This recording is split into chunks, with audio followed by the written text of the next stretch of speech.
Hello everyone. Today's chapter is viruses, worms and other malwares. Right? So we discuss what are viruses and worms in module 1. So virus is nothing but a standalone program that spread from one file to another file, whereas worm is a standalone system. It will spread from one system to another system, right? That is a major difference or the definition for virus and worms, right? So it is a one important question or compulsory question you will be having to explain what are virus and worm feature. That is only the question they will ask you from this chapter in module 4, right? So here in detail we are going to discuss about what are virus and worm characteristics. So already we know it is a program, infected program, which is run either beginning or at the end of your executable program. So it is not compulsory that it will be always running at the beginning, right? So it will be keep infecting the one file to another file, right? So certain files may be deleting or the files are not at all opening, right? All these are the tasks of these viruses, right? So first it may execute the virus, then it will execute the normal file. So that is what virus code is, both prepended and appended to the host file, means to the original file. So and it also infect in a jump statements or end of virus segment, right? So and another difference is, so virus is there means the size of program will be keep increasing, right? So how you can overcome, you are familiar, many antivirus softwares are existing today, so you can go and use to detect whether viruses are there, right? So another technique we can use is compression. So to reduce these infected files we can compress the files, right? So then we can check the compressed file and these the other files, uncompressed files, right? So that is a one solution. And apart from this, so we may set system calls, right? System calls can be used by an operating system, or it may be problem with the email, or it may be problem with TCP connection or read write. So all these can be done by these viruses, right? So the next one is called as worm characteristics. This is very important. Many times they asked only this worm characteristics, because here the worms are distinguished into 5 classes. So based on this we will discuss, right? So these classes are discussed based on some dimensions, right? So what are the classes is, these are 5 classes of worms, you are familiar. So internet scanning worms, email worms, peer to peer network worms and web worms. All these are related to your internet only, right? Every day life you are using. Then mobile worms, so that also you are very familiar, right? All these we are discussing based on this some dimension. One is called as enhanced targeting, enhanced speed, like this. So first one is called enhanced targeting, means, so as a name says, how the attacker or this what we call it as, how these worms are going to spread for the victim, right? So how it is going to spread, what is a target they are going to keep. A simple thing like worms want to spread through email, means it has to target your email ID, or it may be through your victim mailbox or email address book, or it may be through your phone, cell phone, or it may be through URLs, right? So these are, it may be targeting the IP address, right? These are some of the internet scanning worms, those are going to target these things, right? How for example, if I want to hack someone's email, mails present in their mail, means I want to know what is their email ID and password. Similarly, based on these worms targeting, it may be email, or it may be passwords or phone numbers, or it may be URLs or IP address, right? Some of the examples, see here it is given, code red version 1. All these are some of the worms, right? So it may choose randomly the IP address. So these are some of the worms based on enhancing the target. So enhanced speed means so how fastly these worms are going to spread, right? The infected rate, how fast the infection will happen, so that is called as enhanced speed. So enhanced speed, it may be based on the connection, what type of connection we have in our application, right? So everyone know at the transport layer there are two protocol. Each of the application may use either UDP and TCP, and you are familiar with what is the difference. UDP is connectionless and fast, whereas TCP requires connection establishment, right? So that's what the worms may select the easiest speed, means in easiest way they want to spread, right? It may infect from one machine to another or to new machine, so that is what it may select the proper protocol to increase the speed. Then capabilities, the next dimension is enhanced capabilities.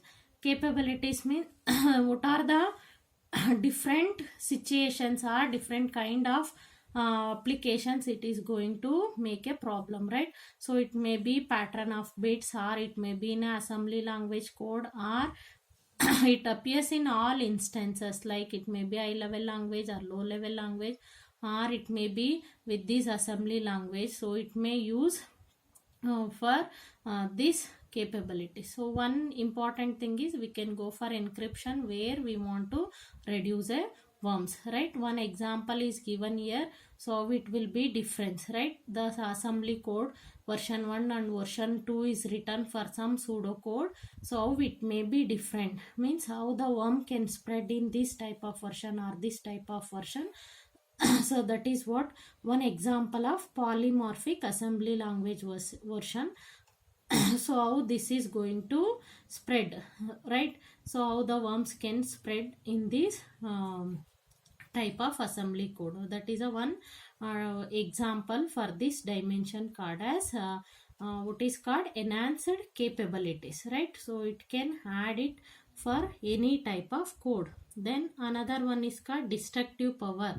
So we are going to do, right? How we are going to reduce this, right? So the estimated worms such as code red, these are example of worms. You can remember code red is one example, nimda, so which causes billions of damage, right? So after discussing speed, all those things, what is how much they are going to last, that is what we call it as destructive power. So it may estimate that productivity is lost, cleanup of costs, or system downtime, or business, it may affect revenue. All these things can be distracted from these worms, so which causes internet traffic, or it may be DOS attacks, or website itself may be gone, right? All the some of the examples are given with the worm. So those are the things which are called as some dimensions of worms. So that is also important. So enhanced speed, enhanced targeting, and enhanced capabilities, and one more is enhanced destructive power. Clear? So these are some dimension. Then we are going to discuss in detail what are these different classes of worms. So these are very simple and you are familiar in your day life. The first one is internet scanning worm, right? In your day life everyone are having mobiles with internet, so this is especially we can discuss with your desktop system. Later we are going to discuss in case with mobile, right? So internet scanning worms main difference is they are self activated, so they ability to spread without human intervention, because anyone can send your email or client server application or anything you are browsing in your web, so all these easily can be attacked by an worms, right? So or it may be some weakness in your operating system like buffer overflow, or it may be TCP UDP connections, right? So or once installed in your some files in your system, right? All these are some of the internet scanning worms. So that is some attachments you will be having in your email that are called as email worms, so peer to peer web worms, so all these will come under again internet scanning worms. So you are familiar, these are some examples of internet scanning worms, right? Code red and slammer, right? Just no need to go in detail, and some propagation model. So that and all not required. So the next is topological worms, means what are these we have through internet, email or other things called as topological worm. Email means already you are familiar, anyone sends some file, you are directly clicking on those files, right? So it may damage your system or some files, you are directly clicking on those attachments. Those are called as email worms, or macros you are going to execute. When document is open, it may damage the software, or some urls you are directly linking. All these are familiar, right? Those are email worms. Then peer to peer means uh, some application we want to perform, it is not on a single machine, it is massively a distributed system like a client and server, right? So there also the worms can easily spread when a client is downloading some file from the server, right? So that is one of the simplex is for malicious peer to respond positively to any query, right? Any file it is downloading, all these things. Peers in a given peer-to-peer network run same peer-to-peer protocol, right? So either it may be TCP or UDP connection with some application where it may download some file or it may share some file, right? It may be spread with worms, that is called as peer-to-peer. Then web worms, that is also so like when you are opening any web examples, like web pages, it may be done with your HTML, CSS, right? JavaScripts, all those things there. The code can be induced by an attacker or these worms, right? So in your JavaScript code, that is we call it as some weakness in your JavaScript or your XSS. So it is easily done by these worms, right? Either it may be weakness in your program, that is called as web worms, right? So web pages where you are designing, there it can be installed. So that is one example like XSS worm case study. Just about this, what are web worms, it is enough, right? So it may be installed in your web program, right? So that is called as web worms. That is a one type of worms. Okay, so then other one is called as mobile malware. So mobile malware is, everyone are familiar, when you are keeping your smartphone for downloading something from your system, or it may be connected with some Wi-Fi, or it may be sharing with other, like your Bluetooth, you want to transfer something. Everyone know about Bluetooth, when you are sharing Bluetooth with some other thing. So where it may be at the connection time, that is link level, or while sharing the keys, right? So you want to connect with some other mobile Bluetooth, means you want to know the key. So during that time it may happen, right? All these are some examples of this mobile malware, that is called as through Bluetooth is one example given. And the last topic is called as botnet.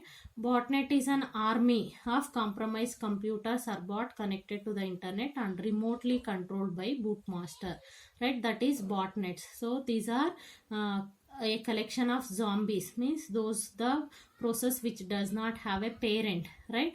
That is participated in the DOS attack, right? So these are called as botnets, which are closely related to like virus worms, which does how does a computer become bot, means similarly a Tarzan worms, like that bots are created in the similar way.